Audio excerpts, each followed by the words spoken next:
അങ്ങനെ ഞങ്ങള് വീടെത്തിയിരിക്കുകയാണ്. സമയം രാവിലെ 5:30 മണിയായി. ഗേറ്റ് ഓപ്പൺ ആണ്.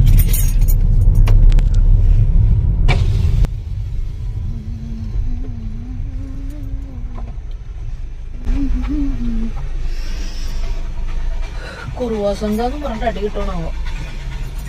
അപ്പത്തിന് വണ്ടി വന്നതാക്കി. Okay, switch.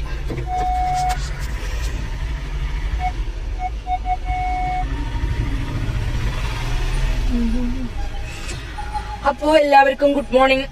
ഇനി 10 മണി വരെ ആരും വിളിക്കരുത് കേട്ടോ. ഒന്ന് കിടന്നുറങ്ങിയില്ലെങ്കിൽ പണി കിട്ടും. വീട്ടില് മിൻഹാജും മിക്കയുണ്ട്. മിക്ക കുറുവ സംഘം വന്നു. എണീക്കൂ എണീക്കൂ. ഒന്നുമില്ല.